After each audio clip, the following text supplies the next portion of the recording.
How is it that a buffoonish, conniving, misshapen, cultural icon of Western and Eastern European culture since the Renaissance work its way in to music? Greetings, music lovers. Rick Ferguson, rickfergusonmusic.com. Thank you so much for joining me. It's wonderful to see you. I want to delve in to a brief exploration of one of my favorite cultural figures, and of course how that figure manifests musically, especially in Western and Eastern European musical traditions. Of course, we're talking Pulcinella. For my purposes, from a pianistic standpoint, I'm focusing on the French version of the original Italian character, Polichinelle. And I'll have two wonderful piano pieces that really highlight the importance of the Pulcinella character. Let's look into a little background, a little history. The Pulcinella character first originated in Neapolitan Italian puppetry in the 17th century.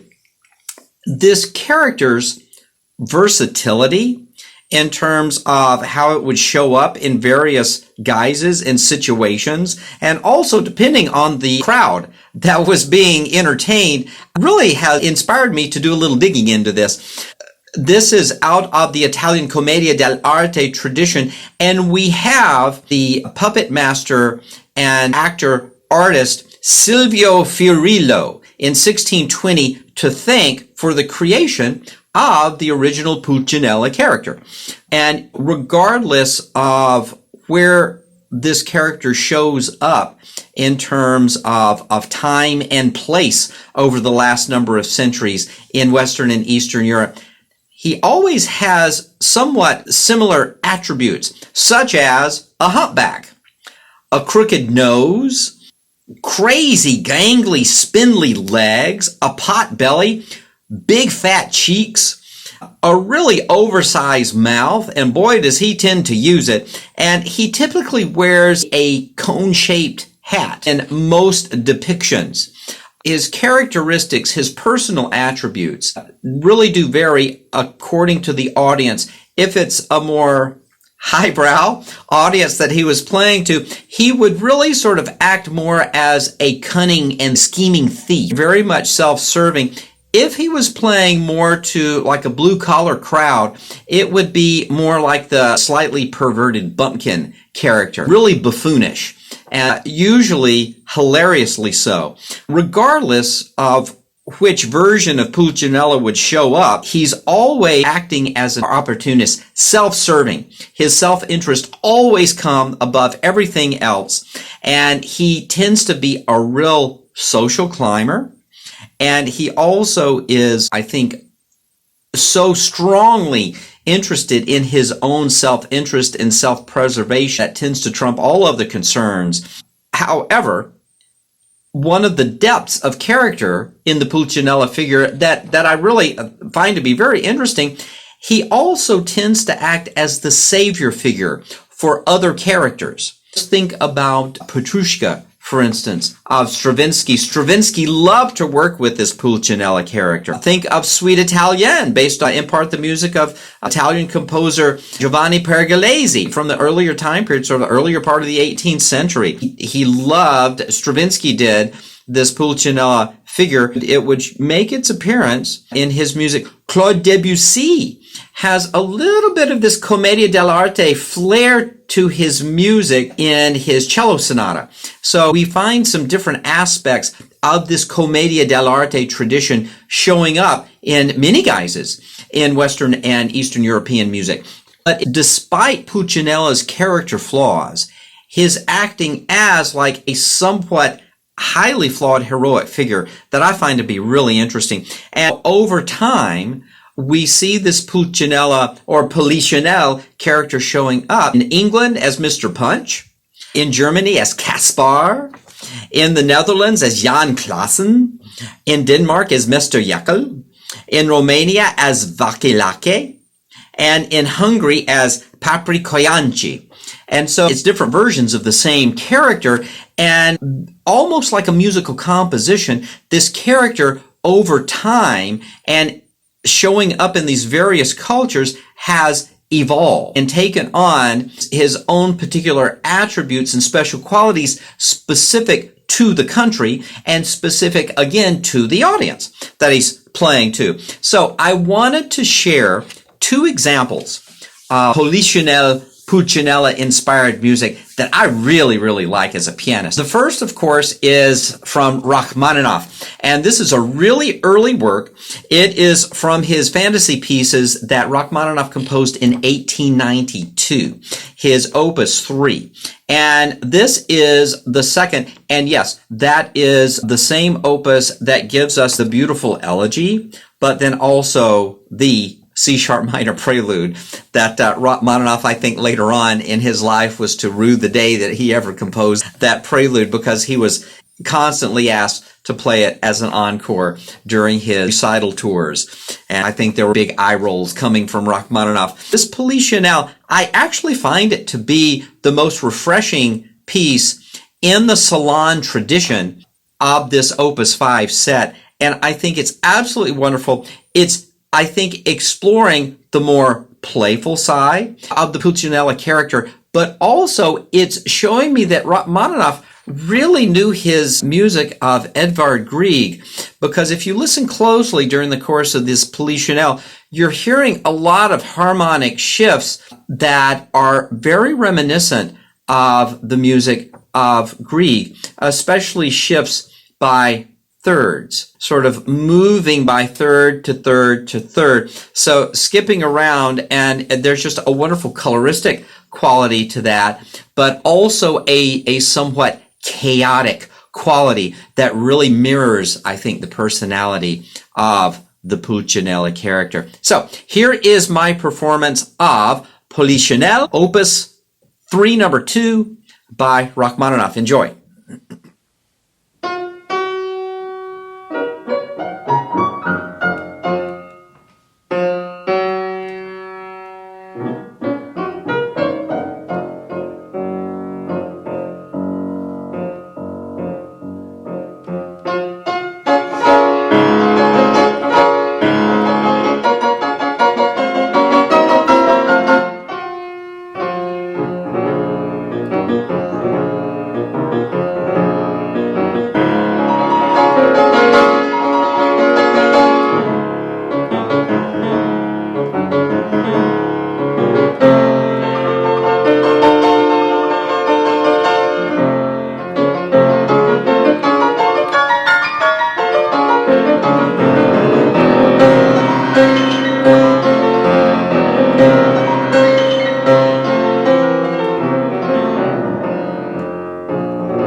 So that was Rachmaninoff's treatment of the Pulcinella character.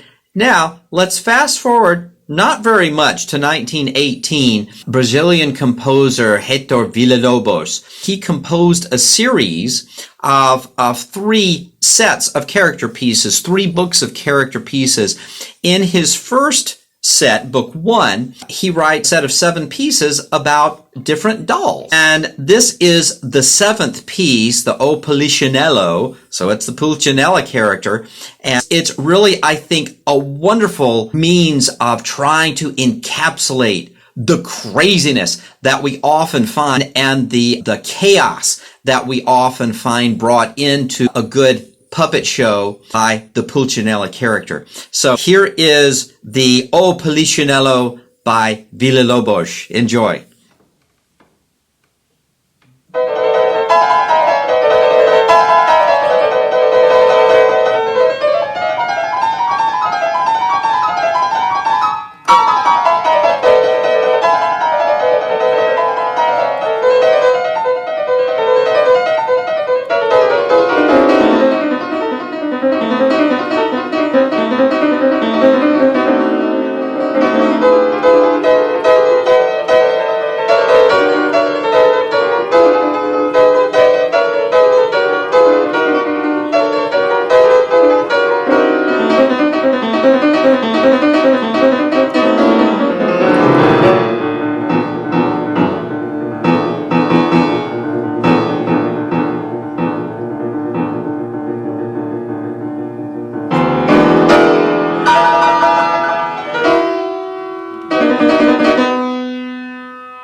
That piece by Villa-Lobos, he actually dedicated that first book of 7 pieces to his wife, Silvio Villa-Lobos. So I thought that was really sweet. If you're not familiar for some reason with the Suite Italienne by Stravinsky, or of course, if it's been a while since you've listened to the score from Petrushka, please do, because Stravinsky really was enthralled with the Pulcinella character. The Commedia dell'Arte tradition sort of ends up finding its way into a lot of Stravinsky's work. Even A Soldier's Tale, early on during the First World War, I've done another video about The Soldier's Tale, that also comes in great part from this Commedia dell'Arte inspired tradition. I highly recommend you doing a little digging on your own. And there are some other Polichinelle piano pieces by various composers, mostly from the 19th century. So if you want to do a little digging, look into 19th century French piano music and see what you find in terms of the Polichinelle. So thank you for joining me. If you don't subscribe to my YouTube channel, please feel free to do so. Press that like button. It's so helpful, and I appreciate you watching. Take care. We'll see you soon. Bye-bye.